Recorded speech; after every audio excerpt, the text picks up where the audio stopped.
Good morning, friends. Well, it's morning where I am. And welcome back to another weekly reading. So, just let's see, a little bit of housekeeping notes before I start.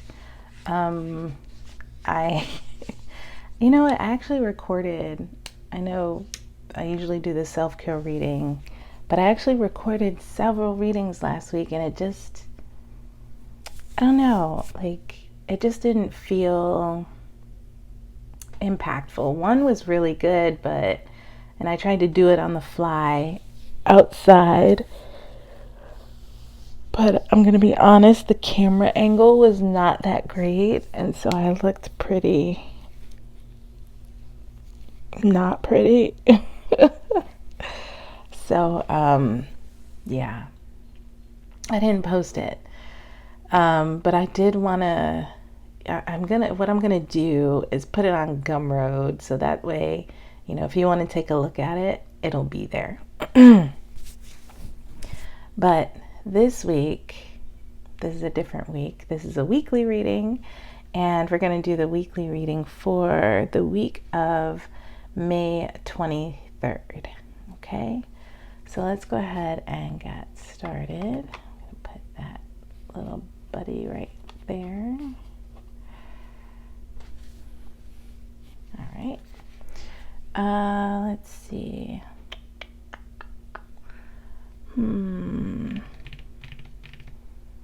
want to start off with some oracle cards just to kind of get a feel for what we might be experiencing this week. Let's see, do I want...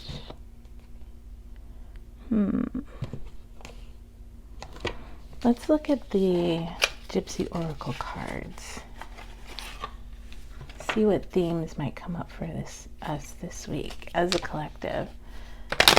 So I call on my divine spirit guides come into this reading with some messages for the collective.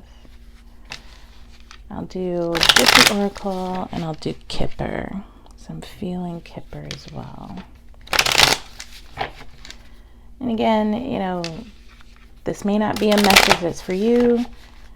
If you watch a whole bunch of other tarot card readers, you'll know what I'm going to say. Don't try to make it fit. But of course, if you have trouble with that, I do have my handy self-care for tarot watchers guide that helps you get back into your own power. Okay. All right. So let's see, Spirit. What do we have? We have Soldier in reverse. Interesting. It's like somebody's coming back from war. Might not be war itself, but could be some sort of a situation that felt like a war. Something battle, like a battle.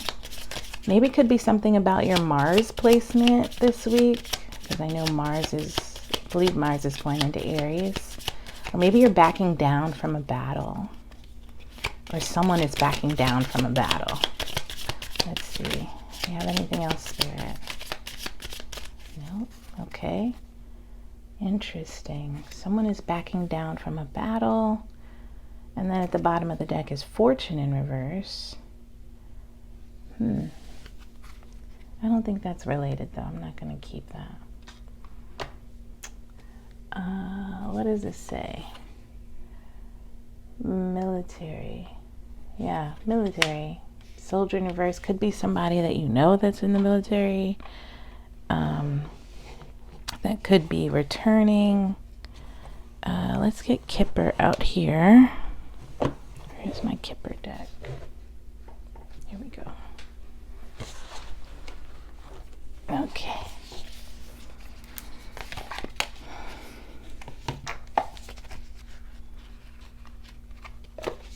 Okay. See what Kipper has to say. What themes we might be dealing with this week.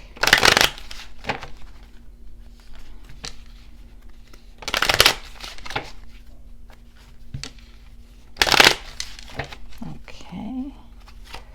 Spirit, what themes are we dealing with? Message of concern. Okay. Somebody might be sending a message. Or an email. Could be an email, could be a text. Yeah, there seems to be something, there's this idea of something coming back, and look at that. Someone is returning from a war zone or something military. Someone is either, you're probably receiving a message. But again, this distant horizons in reverse suggests that there is this idea of a return. And then this last card is the courtship card. So somebody must be returning. Might be something about a past relationship. We are in Mercury retrograde. So let's see. And usually in Mercury retrograde, we get people returning, which is not at all, not a whole bunch of people like that. I'm doing a little bit of a new thing with my shuffling of my tarot cards here, so bear with me. I am trying something new. It's the first pass. I'll do this 3 times, and then we'll get started.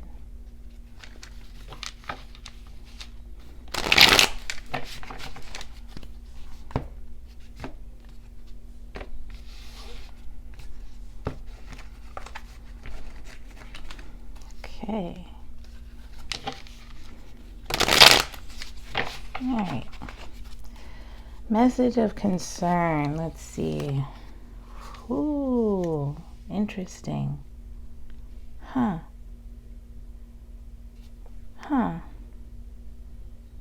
Now okay. Pardon my air conditioning popping on. Hopefully you can still hear me without too much of a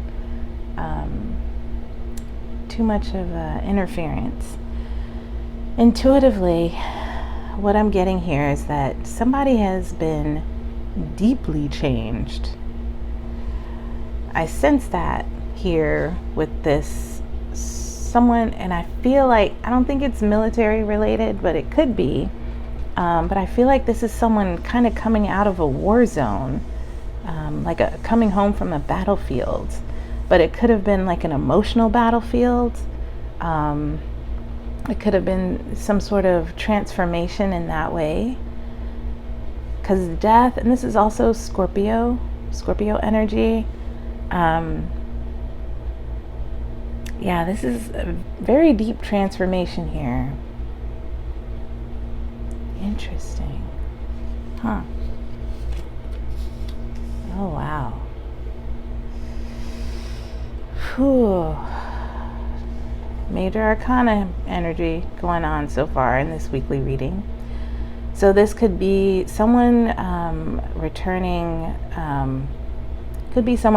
saying that they've changed, right? Or letting you know that they've made a huge transformation. But this is also someone who might have a message of concern around something falling apart.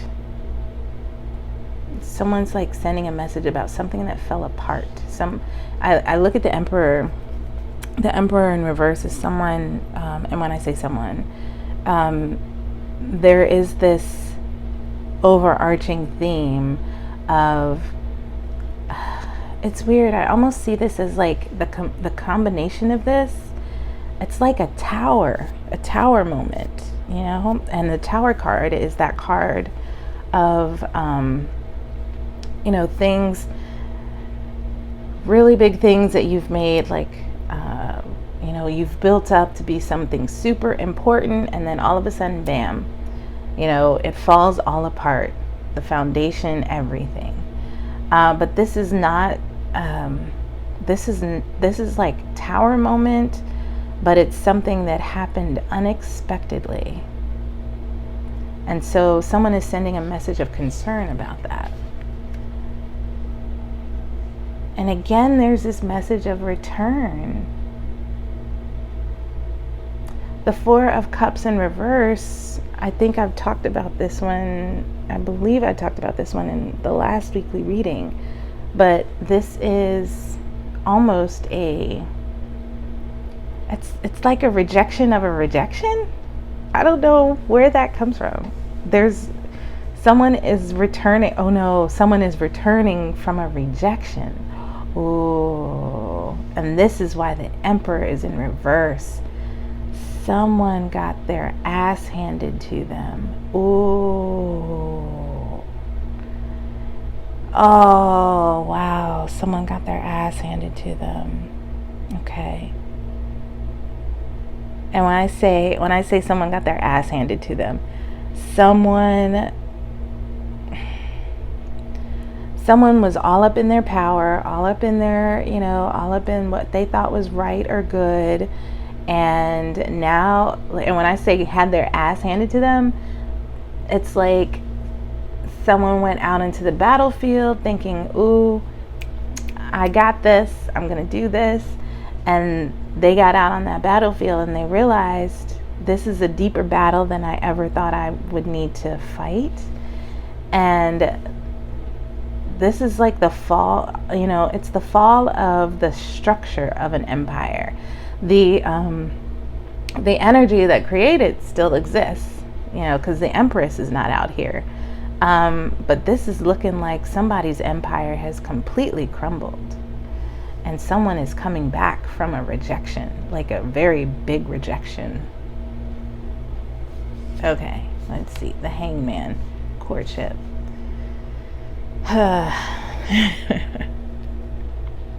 So the Hangman is this energy of someone feels like they're actually, so the Hangman I often see as like, this is a change in perspective. But what I miss some of the time is that the Hangman is tied up. This person is tied up. They may know things.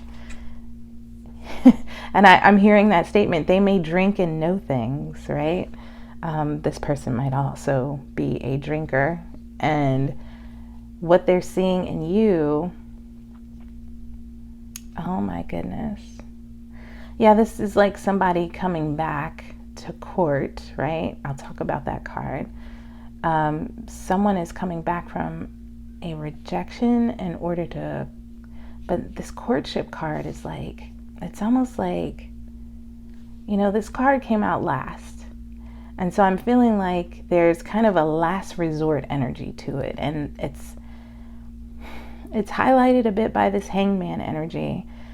The Hangman is someone who knows things and may have a change of perspective, but can't do anything about it. Like, this is a theme, right?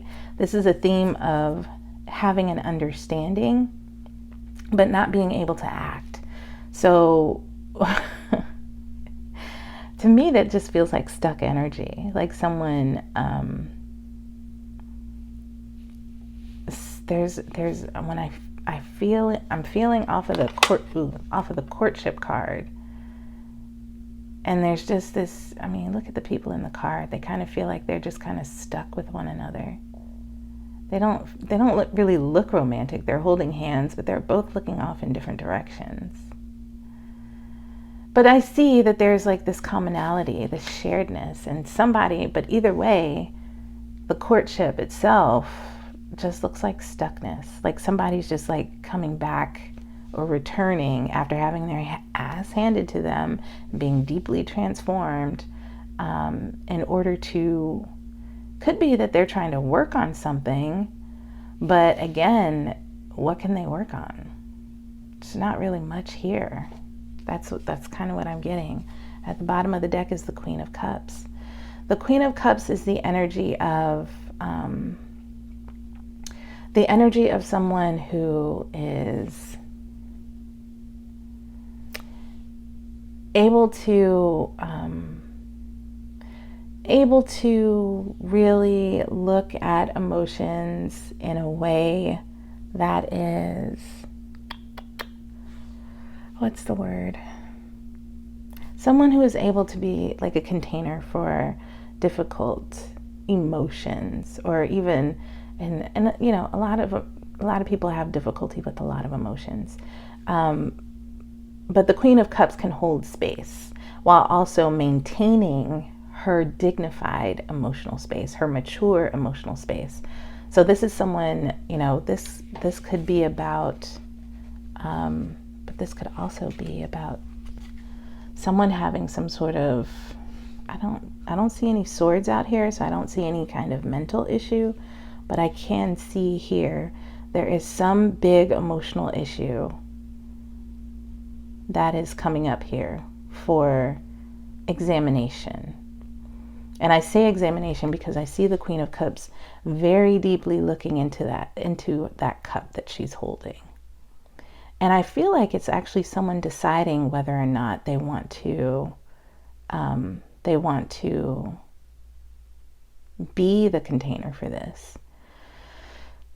Okay, so the other thing here that I'm noticing that kind of gave me a little bit of pause is, you know, the way that this reading is looking, I'm looking at the darker areas, the shadow areas of the Queen of Cups, and they're all behind her, right? Or there's like this kind of dome on her throne that looks like it's kind of hooding over her head a little bit. And then there's this, looks like cushioning on the back of the throne. This Queen of Cups looks to me as if she has dealt with a lot of shadow. And yet and still, she is able to keep her focus and balance focused on this emotional container. This could be something about you having come through a lot of shadow work about a situation. And when I say shadow work, confronting the hidden parts of yourself. I don't want to use the word darker. Confronting the hidden parts of yourself, and understanding those things and really integrating them, because look at that. The darker aspects of her throne are part of the reason that she's able to sit on a throne. She is very powerful about all of herself, even her shadow, right? This is someone who has done a lot of shadow work and still remains capable of being in her emotional power, in her very strong emotional power. Okay, and I say her, but again, this could be male or female energy. So let's look at, let's look at the wild unknown archetype, because I want to see what's at play behind this story, and we'll wrap it up for the week. Give you something to think about, something to move through. I know this is a little bit of a different format, but I'm trying to make my weekly ones a little bit different than my self-care ones, because these can be pretty deep. Because, you know, I could talk a lot about this death card.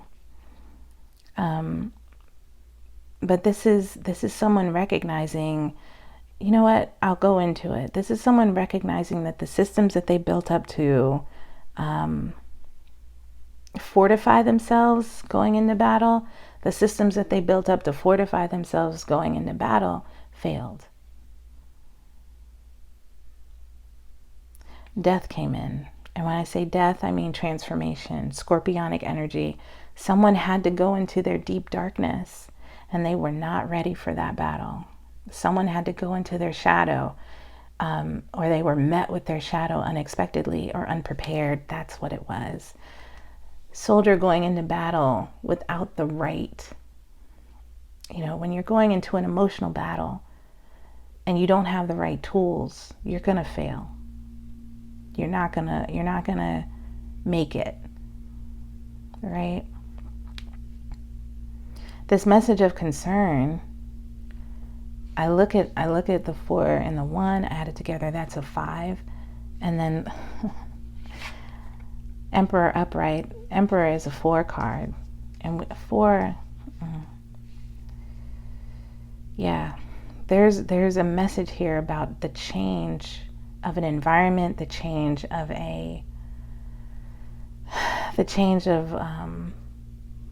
somebody's empire has changed or fallen. I was just watching a movie. I was trying to watch it. And it's funny because I was taking a script writing class. Years ago, I took a script writing class and they gave out all these scripts. And one of them was Olympus Has Fallen.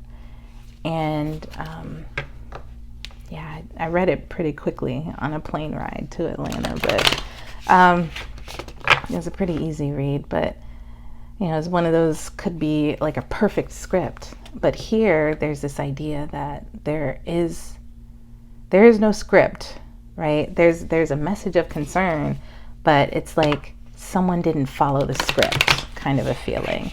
Because I feel like this emperor had their ego handed to them. This is an ego death, I believe.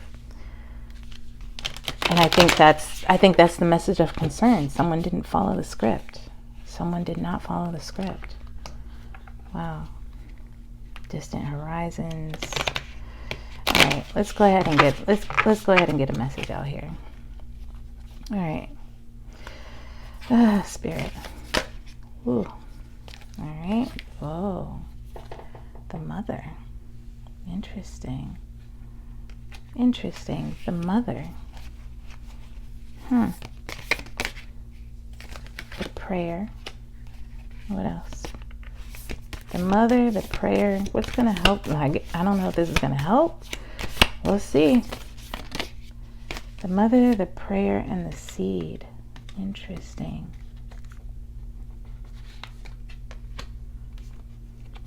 Interesting. I felt like there was a little bit of a change of energy here. This could be some sort of an intervention. And when I say intervention, not intervention.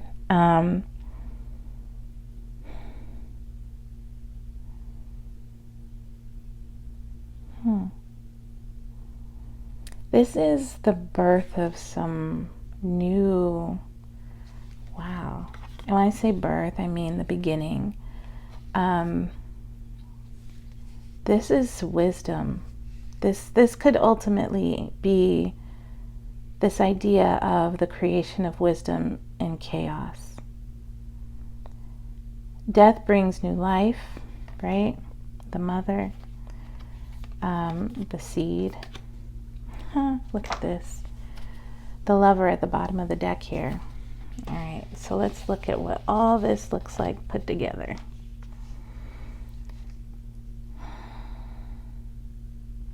Yeah, there's some sort of like a coming back together here. If you can see, there's a nest. There's also, I don't know if this is a snake or some rope that's just like around this area. It looks like a snake. Kind of gives you that Ouroboros kind of a feeling. The snake eating its own tail, and that kind of that cycle process. And then there's also the nest. Interesting. Someone is, wow, this is very interesting. Someone is really changed, but they can't do anything about it. Someone is really trying to, wow, this is true change. Wow. Someone understands the mother. Someone understands this Queen of Cups, right? Someone understands the shit that the Queen of Cups had to go to. It's like, had to go through, excuse me. But then there's also this prayer of, and you know, this is falling over the rejection. This is, will I be able to return? Will I be able to return home? Can I go back to the mother? And then of course here, is the seed. And I think there is a recognition here, there's an understanding here, there's a hope here that the seed, right? The seed that's in the mother card is also the seed, right? This is hoping that the original energy is still there. This is praying that the original energy is still there. Wow. This is aiming to revive something. And there goes my air conditioning again. And then of course we see, look at that, because I also see a bit of a pearl here on the prayer card, and then we've got nothing but pearls on the lover card, right? Pearl, pearl, pearl, pearl, pearl, pearl, pearl, right? And there's a swan. All right, I'm gonna read these. Let's look at the mother card first. Hopefully that will be of some help and support. Yeah, because what happens, it's interesting, right? And I also feel like this is someone who recognizes their issues with their mother. It's so interesting, because this emperor here now understands, right? The emperor, when I look at the emperor and the mother card, I see the mother card as the empress card. Somebody is recognizing, I think, an empress and the real power of an empress. Okay. The empress is not out here, but I sense the empress here. So let's read the mother. The great mother, the feminine, the source. We begin our archetypal story with the mother's love. Through her sensual, fertile, and life-giving energy, again, that's empress to me, all creation takes form. Regardless of our birth story, each of our hearts beat for the first time in the warm womb of the mother, where she offered resources from her body for the building of our own. Yet her tale is not so simple, as the mother, especially on the earthly plane, contains both light and dark aspects of the feminine. Yes, didn't I talk about the Queen of Cups and her, not just her light, but her darkness? With the best of intentions, the mother wraps her loving arms around her creations and begins to grip what she meant to set free. The mother both nurtures and prohibits growth. She gives, yet clings. She creates, yet restricts. Amid this complex energy, the mother holds the key to the eternal challenge of love. Do you let the seed go and allow it to grow, or do you keep the seed to yourself? All right. When this energy is in its light, there is glowing, generative, creative. It's glowing, generative, creative, and nurturing. But when it is dark, it is dim, exhausted, controlling, and limiting. To go deeper, read the Tao, I think it's Tao Te Ching, chapter 1, and imagine the mother of 10,000 things. Notice how the mother archetype is expressed in nature. This is perhaps the most balanced and benevolent form of the mother's grace. The mother is part of the trifecta maiden, mother, crone. Because of the relationship between them, take special note when these cards appear in one reading. So we don't quite have the maiden and the crone out here, but I do sense this energy as a maturing energy of understanding when it is time to let go, right? Because there's also that in relation to death. When it is also time to let go. Let's look at prayer.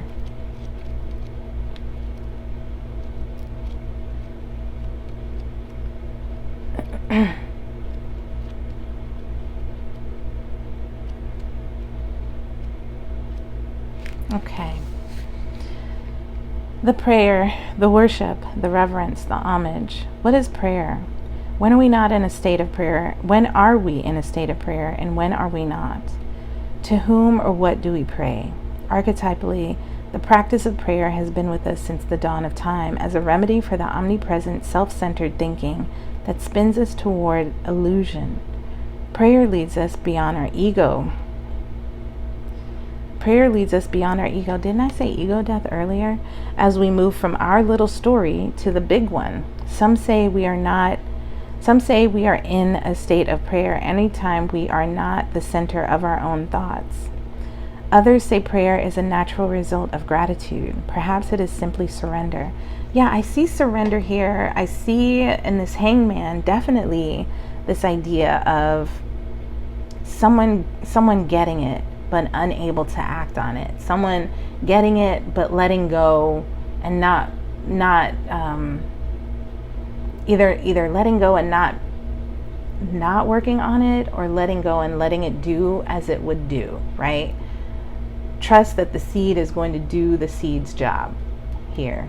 But we're on prayer now, so we're looking at someone who is having an ego death, someone who is possibly even going beyond their ego and now moving into prayer. Others say prayer is a natural result of gratitude. Perhaps it is simply surrender. This could also be surrender, because I'm looking at the military in reverse again. The military card, the soldier card in reverse, could also be surrender. This could be a very big surrender. Whatever prayer is for you, this card reminds us of its importance. Get quiet, low, humble, and soft. Bow and touch the ground as your heart lifts to the sky. Though it may be uncomfortable, it is time. Nothing else will do. When this is in its light, you are offering to be of service or asking for guidance. When it is in its dark, you are expecting results, or you are self-aggrandizing. To go deeper, ask to be of service. Every song, kiss, breath, word can become a prayer. It is a feeling, not an action. Consider the ancient mantra, Ong Namo Guru Dev Namo. I bow to the creative consciousness within. I bow to the teacher within. I see bowing here. I see bowing here in this, not only this Four of Cups in reverse, but also in this Hanged Man. This is the full bowing. This is where the prayer is. All right, let's take a look at seed. Yeah, and you might also want to experiment with the act of bowing down. Nearly all spiritual traditions make a practice of prostration. All right, let's look at the seed. LX. Oh, wow. One right after the other. Okay, the seed, the beginning, the origin, the pearl. Oh, this could be a new beginning, but is there any action that you can take on it as the hangman? You're basically kind of tied up there by your foot with your hands behind your back. You're not able to do anything, but I think hope here. But there is courtship here. There is this idea of a beginning.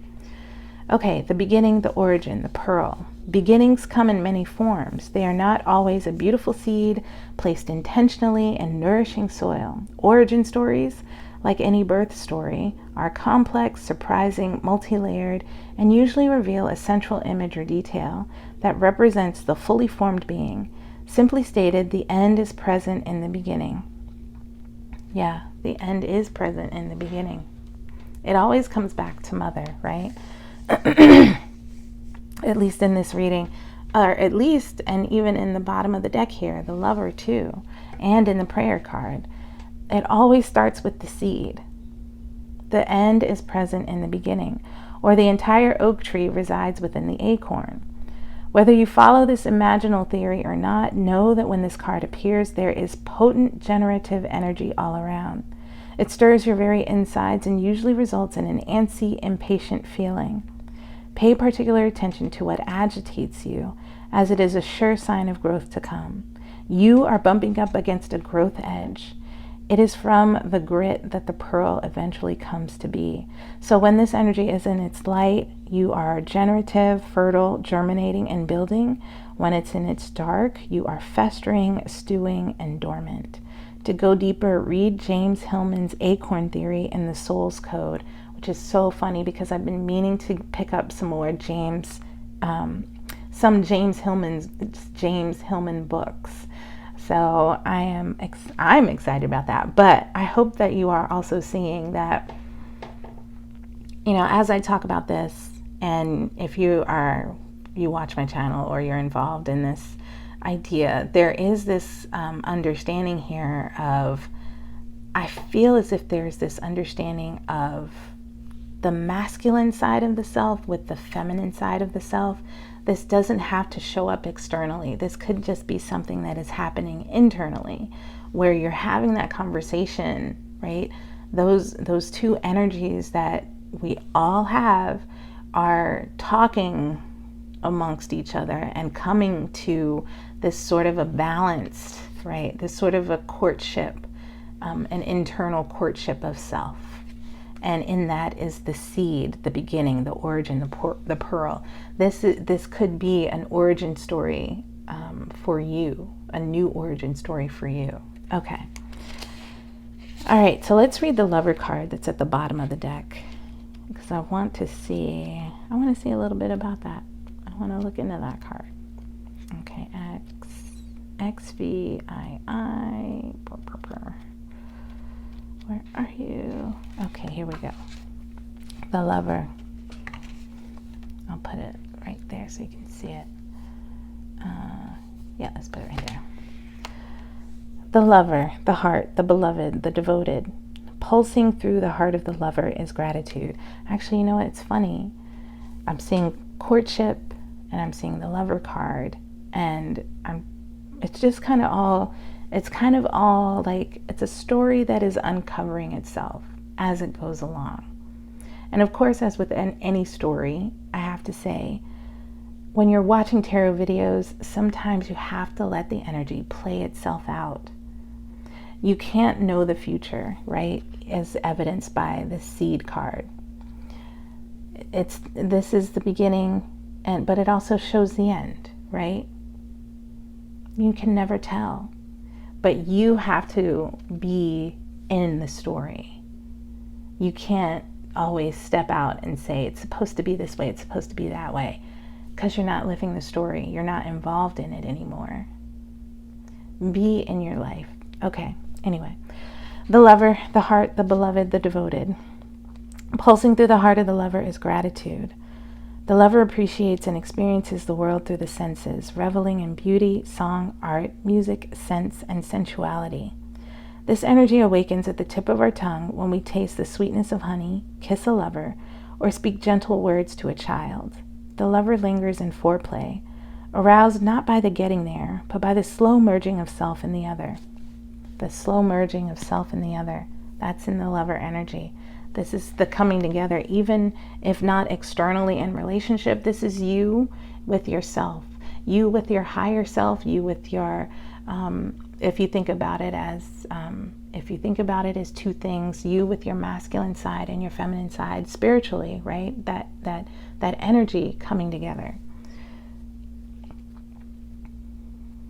Okay. This energy awakens at the tip of our tongue when we taste the sweetness of honey, kiss a lover, or speak gentle words to a child. The Lover lingers in foreplay, aroused not by the getting there, but by the slow merging of self and the other. This energy is usually experienced for short periods of time, as in order to feel it, we must be fully present and awake, with no expectations or rules about what should be. Rather, the Lover is in awe of what the world presents, reveling in glorious details, grateful to savor every last drop of life's offerings. Someone is moving into their loving Lover self. Someone is understanding not only the layer of who they are, but the layer of love that is running parallel with it. Not just parallel, but also intersecting with it, involved and connected, right? Okay, so when the Lover energy is in its light, there is connection, there is expansion, devotion, and awe. But when it is in its dark, there is indulgence, attachment, and obsession. To go deeper, contemplate Aphrodite, Krishna, and Radha. It's so funny. So, side note, I heard Radha and I was like thinking of that cartoon Chowder that used to be on Cartoon Network, and I just think of the monster. Oh my gosh, the monster that worked in the bakery, and the only thing he would say is Radha Radha, Radha Radha, but he was like, that was his only word, was Radha. So I definitely want to look up that word, look up that person to see what Radha is about, and hopefully, I don't know if you ever watch Chowder, but throughout the day or the week, think Radha Radha Radha, Radha Radha. Like anything that someone says to you, just say Radha Radha. You know, I don't know. I'll look it up. I'll look it up because it could only be helpful of us remembering this. Okay, when you hold someone's gaze for several moments, you'll feel the lover within you awaken. It is common to seek the lover in another. The true gift is finding the lover in yourself. What did I say? Find the lover in yourself. The lover archetype is present everywhere, not just where conventional forms of pleasure and beauty are found. The lover's awe is unconditional. Unconditional. Unconditional. Okay. Well, folks, that is your reading for the week. Hope you enjoyed it.